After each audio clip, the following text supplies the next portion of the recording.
Disclaimer: this video teaches how to begin practicing magic as a solo practitioner. Although watch or order members might find it helpful as well, they should follow their teacher's instructions. I do not pretend to be an expert on any of the subjects of discussion. The tips provided are based on my subjective views as an explorer and a solo practitioner.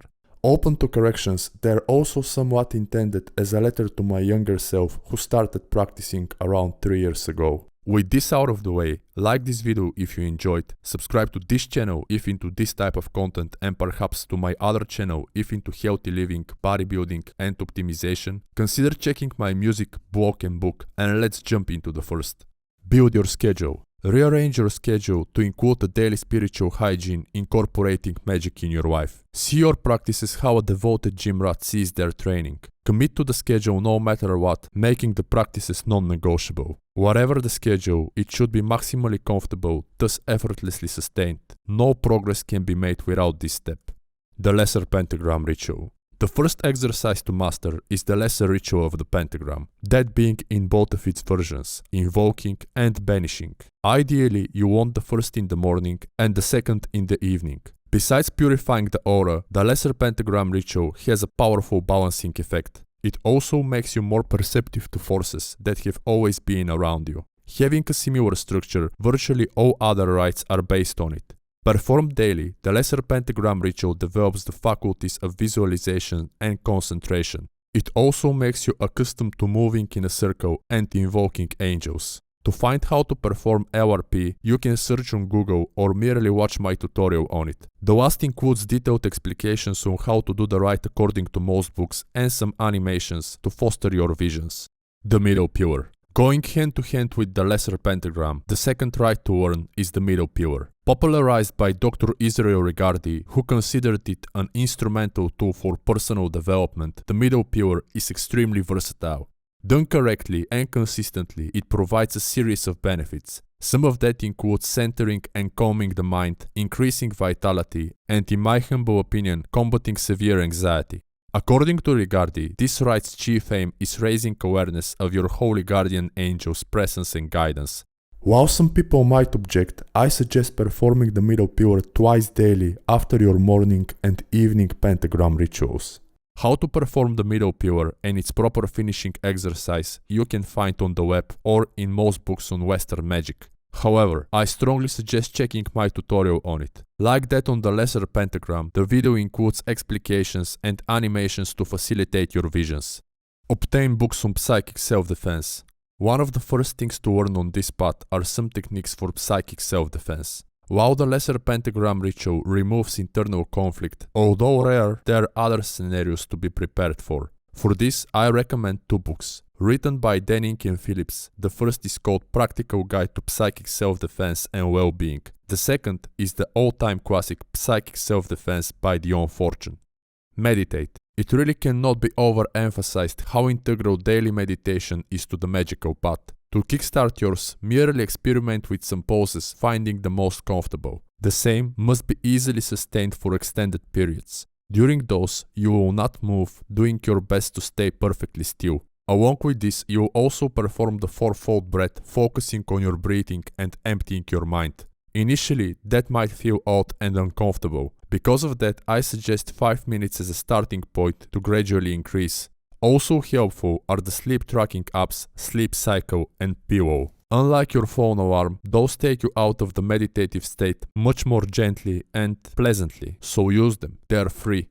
To ensure you actually do it, add your meditation after one of your practices by preference. Both options have an advantage. In the evening, meditation helps wind off for the day. In the morning, it reduces morning anxiety.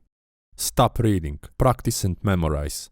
A lesson we should not forget is one found in Dr. Regardie's The 1-Year Manual. Quote, "Reading does very little to bring one to any kind of realization of one's divine nature." Unquote. Now, let us assume you devote a daily hour purely to magic. In that case, I suggest investing this time into actual practice and perhaps memorizing some correspondences. No, the latter won't hurt, it will only enrich you as a person and facilitate your practices. With the first, you get better the more you do it. For the second, I offer the unbeatable method of active recall. This doesn't mean passively rereading books as many have been taught in school. It rather implies actively bringing the information to your mind's surface, thus embedding it into your memory with the help of apps like Anki and Quizlet. Whether it's the Hebrew alphabet, the basics of Tree of Life, the planetary and zodiacal signs, or anything for that matter, you create a deck for it and start to actively recall it. Once made, a deck can be available on all your devices. This includes smartphone, tablet, laptop, etc. Besides correspondences, it can also include breakdowns of rituals, each step being a card or question. Instead of tying you to a book and or place, this allows for effective multitasking and better time efficiency. For instance, I learned the basic Hebrew letter correspondences while doing pull-ups in the local park. On the contrary, this isn't to say you should not read occult literature. It is to clarify that reading should never replace your practice, and if it happens that you can only do one, the latter should be a no-brainer. Plus, we live in a unique era that allows to start getting ahead by merely searching online and reading blogs, so take advantage of that. Do not become dogmatic. Mentioning reading reminds me of something more optional I adopted for myself. That's remaining open to different perspectives and explications of things. Perhaps you study the Golden Dawn and or Telema. In that case, reading some Gurdjieff and Uspensky or even books on the left-hand path once in a while might be a good idea. No, this doesn't mean spreading yourself too thin. It advocates practicing the system of your choice while not becoming dogmatic. Journal. This boils down to creating a couple of diaries. The first includes all your practices, meditations, and any experiences, thoughts, and feelings you may get during or after. The second should contain all your dreams in maximally detailed manner. More on these journals can be found in books like Modern Magick, The Golden Dawn, Kabbalah Transformation, Hermetic Kabbalah, The Magic of Aleister Crowley, etc. As long as for the second journal, you can also watch my video on how to tape your dreams. The same discusses the method and devices that allow me to tape mine every single night. Question everything and trust your results. Something I learned the hard way is that occult books do not always provide the most accurate information, and that is despite their authors and copies sold.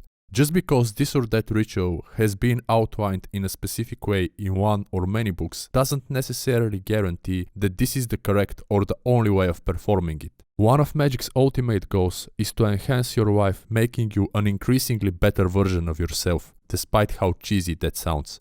The key really isn't to become more messed up, but more balanced, well-rounded and happier person. If something doesn't work in this manner, it should be erased from your practices. If on the contrary another does, then it should be included. And that's despite whether your favorite authors approve it. The same applies to the actual ways of performing rites. Do not assume something works or works better than others. Explore and approach things like a scientist conducting experiments. This also has another aspect, namely not forgetting that your results are just that, your own subjective results to be most likely valid to you and you only. Meaning you should not share them with others. 1. Because they won't apply. 2. Because people should not get into their workings with someone else's mind frame or preconceived notions. And 3. Because you don't want to screw up others' ecstasy of figuring out stuff via first-hand experience. If a person finds out about your practice and really wants to know what so-and-so does, politely refer them to some books and tell them to do so-and-so for a month so they can find out for themselves. Build your own correspondences. By studying materials, you learn that this or that force tends to have certain effects.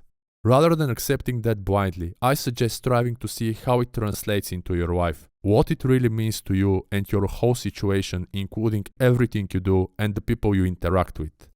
The 4 solar adorations. Called LIRH Helios or Resh, the solar adorations have numerous benefits. Identifying yourself with the sun at its 4 stations connects you to the energies it symbolizes. The most apparent advantages of doing this regularly are that it keeps you mindful of the great work, teaches you God forms you use in tons of other rituals, and increases awareness of your time, your most valuable asset. Besides those, I also think Resh could be great for easing and humbling the mind. While there are different variations of it, to get the most out of the rite, I suggest Dr. David Shoemaker's Living Telema book. Based on my research, the same provides the most thorough and concise explication of it. Start now. Like with anything else, i.e. transforming your physique, learning a skill, improving habits, etc., there is no better time than now, as the Rage Against the Machine song says. The sooner you begin, the quicker you progress. Also, the more mysteries you get to explore in this reincarnation, considering that magic is a study of multiple lives. If there's a thing I regret about my practice, is that it didn't start earlier.